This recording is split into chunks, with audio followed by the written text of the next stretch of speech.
rappeler quelques petites choses, puisque le chamanisme est à la mode, tout le monde maintenant va être un petit peu connecté, voir un animal à un moment donné, etc. Ce que j'ai envie de vous dire, c'est que tout le monde est chaman, comme tout le monde est magnétiseur. Ce sont juste des capacités naturelles qu'on a depuis la nuit des temps dans le cerveau reptilien. Et comme nos vibrations sont en train d'augmenter, toutes ces capacités arrivent. D'accord ? On les a toutes, ces capacités. C'est juste qu'après, en travaillant petit à petit, il y en a une sur laquelle vous serez un peu plus à l'aise au début. Et ça ne veut pas dire que 3, 4 ans, 5 ans après, vous ne ferez pas l'autre. D'accord ? Mais tout le monde est chaman. Ça, c'est une première chose. La deuxième chose, c'est qu'on a un niveau vibratoire où, encore une fois, on est capable de faire un reset, remise à zéro comme sur l'ordinateur. C'est-à-dire qu'on n'a plus besoin d'aller vivre des émotions du passé pour pouvoir les traiter et s'en sortir, puisque maintenant, comme on l'a appris dans la formation, on peut se connecter directement dans le livre d'âme, dans les archives akashiques, pour enlever les mémoires. Donc, vous avez vu, on le fait directement dans le livre d'âme, mais on peut le faire aussi sur le corps. Vous avez vu les points que je vous ai montrés, où la personne, elle sent vraiment que la mémoire s'en va, parce qu'après, elle a plus mal, et vous le constatez aussi. Donc, puisqu'on a moyen, aujourd'hui, d'aller enlever ces mémoires, que c'est extrêmement facile, et qu'on peut le faire énergétiquement, et que vraiment, il y a une remise à zéro, puisque souvent, les personnes, dans la foulée, elles se sentent vraiment mieux, elles vous disent qu'elles sont plus légères, même si, évidemment, il peut y avoir des choses encore à régler d'un point de vue mental, mais en général, voilà, ça va vraiment mieux. Il y a un gros avant-après. Le fait qu'on puisse faire ce reset maintenant, parce qu'on a un taux vibratoire suffisant, veut dire qu'on n'a plus besoin d'aller fouiller dans le bas astral. Et, encore une fois, on me croit ou on ne me croit pas, moi c'est ce que je reçois de mon guide. Mon guide me dit qu'on n'a plus besoin de passer comme on le faisait dans les anciens voyages chamaniques par le bas astral. Pourquoi on n'en a pas besoin? Tout simplement parce que vous êtes dans le bas astral, dans la 3D, on baigne dans une piscine du bas astral. Si vous étiez complètement clairvoyant, vous voyez à peine 3% de ce qui existe autour de vous dans le réel, si jamais vous voyez tout, vous verriez qu'on est déjà dans le bas astral. Donc en fait, ça ne sert à rien d'y aller parce qu'on est déjà dans la 3D en train d'apprendre à dépasser ce bas astral qui n'est là que pour raisonner avec notre part d'ombre qui est en nous et avec laquelle on doit se réconcilier pour la digérer en quelque sorte et passer à un cap supérieur. Donc, ce que me dit mon guide, c'est il nous demande maintenant de pratiquer des voyages astraux, des sorties astrales, dans cette connexion à la source, où vous allez monter dans d'autres dimensions, dans des plans de lumière, etc., mais dans lesquels vous n'avez pas forcément besoin d'aller voir ce qui se passe dans le bas astral. Vous voyez ce que je veux dire? Parce que souvent, il y a beaucoup de personnes qui se retrouvent dans des lieux très sombres, où il y a beaucoup de choses. Des fois, ça leur fait plus peur qu'autre chose. Des fois même, ils ne sont pas bien après, etc. Or, on peut faire totalement différemment maintenant. On a vraiment cette capacité-là. Donc, aujourd'hui, quand on fait en groupe des sorties astrales ou des voyages chamaniques, etc., on fait tout ce qu'on fait, nous, en protocole énergétique. C'est-à-dire qu'on va se nettoyer les âmes, les entités, on va vérifier qu'on est bien connecté à la source, etc. Et là, vous le voyez bien quand on fait les médites. Vous partez direct au bon endroit, vous vous sentez bien, vous voyez de la lumière, vous voyez votre troisième œil qui s'ouvre, vous voyez des trucs sympas. D'accord ? Si on ne fait pas tout ça et que du coup, on laisse faire éventuellement d'anciennes méthodes, parce que les anciennes méthodes, il y en a qui marchent parce que vous avez des chamans qui maîtrisent, heureusement, il y en a quelques-uns. Mais il y en a d'autres où, malheureusement, les protections, des fois, ne sont pas suffisantes. Donc, voilà, on peut aller un peu n'importe où. Donc, en tout cas, ce que je veux dire, c'est qu'on a possibilité aujourd'hui de faire ce qu'on appelle du chamanisme dans la lumière, connecté, parce que de toute façon, toutes vos capacités sont revenues. Je pense que si vous êtes ici, dans cette formation énergétique, vous savez tous que vous allez bien quand vous allez dans la nature.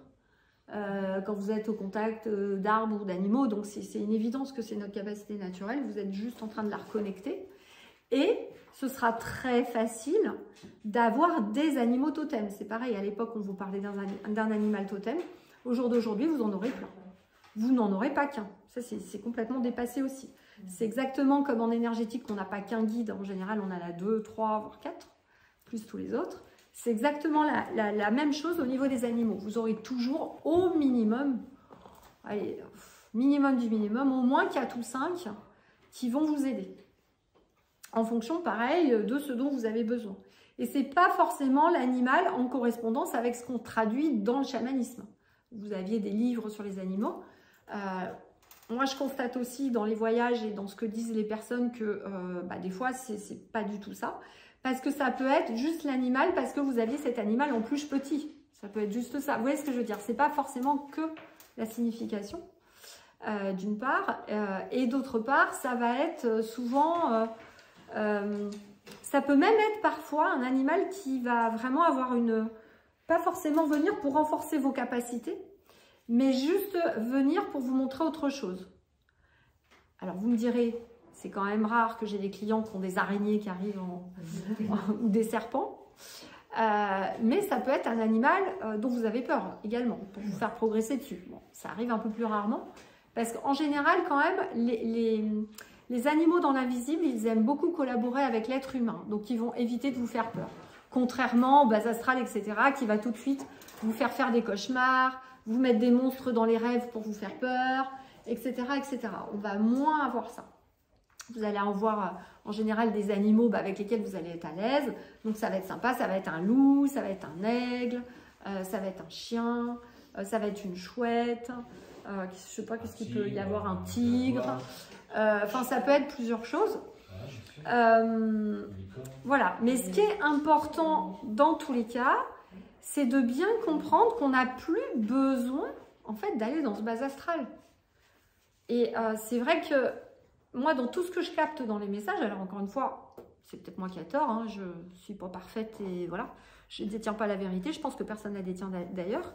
Mais vraiment, moi, ce que je constate tout le temps, mais vraiment tout le temps, c'est que je pars de suite dans la lumière en fait. Je ne vais jamais en bas. Et j'ai du mal à comprendre quand les gens me disent, bah, je fais un voyage chamanique et je suis partie dans le bas. Bah ouais, mais pourquoi vous êtes partie dans le bas? Parce que normalement, si tout est bien sécurisé, mis en œuvre, etc., normalement, vous allez partir direct ou avec votre famille d'âme. Parce qu'en fait, votre famille d'âme, en plus de vos anges ou des aides de lumière ou des aides de la nature, en général, ils viennent tous vous chercher pour vous monter. Donc, en général, vous allez vraiment dans des dimensions supérieures.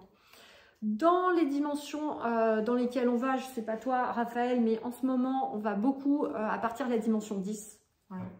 10, 12, et après, on peut monter très très haut. J'avais fait un voyage chamanique avec Clotilde, je crois qu'on était, elle m'avait dit, dans la 77e. Enfin, voilà, on peut monter très très haut par rapport à avant. Alors par contre, on n'y reste pas longtemps. En général, le guide, il nous redescend. Enfin, il y a quelqu'un qui nous redescend, ou le dragon, ou autre. Voilà. C'est ce qui vous permet aussi une autre preuve que vous avez ces capacités qui reviennent chamaniques très facilement, c'est que regardez dans toutes les formations magnétistes, de plus en plus, quasiment tous, vous ressentez le dragon sans problème et vous voyez le dragon. Donc rien que ça, le fait d'être connecté au dragon, bah, c'est que forcément vous êtes connecté à tous les êtres de la nature, à tous les animaux, enfin à tout ça.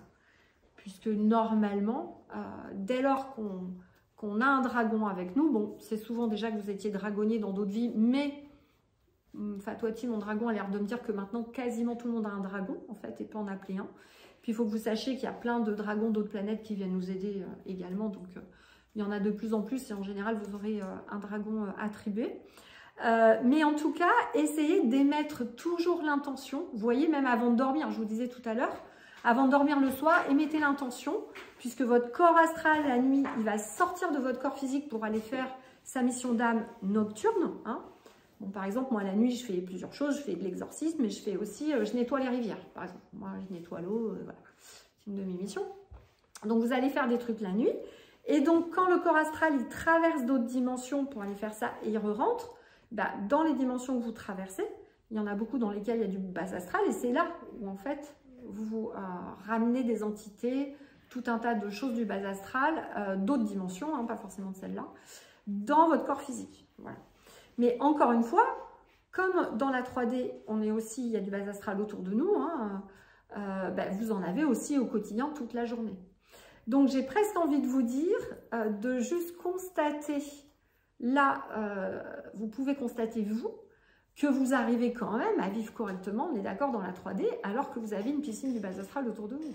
Donc ça veut dire que vous avez déjà un niveau vibratoire qui est quand même élevé pour pouvoir supporter tout ce bas astral autour de vous, qui en fait vous vampirise de l'énergie en permanence et qui va guetter la moindre petite émotion négative qui va faire une faille dans votre aura pour pouvoir rentrer, parce que vous êtes un bon gâteau au chocolat et qui va venir voilà, prendre de l'énergie. Et encore une fois, c'est pas grave parce que, 1, ça nous permet d'évoluer. 2, ça vous permet de prendre contact avec ce bas astral et dès lors que vous savez le reconnaître et que vous prenez contact avec, vous évoluez, c'est automatique. Vos vibrations, elles montent, elles montent, elles montent. 3, en général, votre âme, elle permet que ce que vous êtes prêt à supporter. Donc, normalement, ça se passe bien. Donc, voilà. Donc, pour moi, en fait, c'est pour ça, ne vous mettez pas de limites. C'est pour ça que dans cette formation, je vous fais tout faire. Je vous montre tout, hein. Je vous montre les méthodes des guérisseurs du ciel, les méthodes des archives akashiques, comment faire un soin complet, faire des soins aux animaux, faire de la télépathie, etc., de la géobio avec les aides de la nature. Et ben c'est la même chose avec l'invisible. Ne vous dites pas je suis que médium, ou je suis que je sais pas quoi, magnétiseur, ou je suis pas chaman. En fait, les capacités, vous les avez toutes. Vraiment. Donc tout le monde peut venir vous aider. Donc c'est ce que disait Raphaël tout à l'heure, bah, appelez tout le monde pour venir vous aider, plutôt que de vous limiter. Et en fait, plus vous allez faire ça, plus vous allez tout développer. Et même si vous avez une spécialité, à un moment donné, vous en aurez forcément une deuxième qui va se mettre en place, une troisième, parce que pour moi, on a vraiment maintenant tous ensemble les capacités de tout faire. Vraiment, j'en suis persuadée.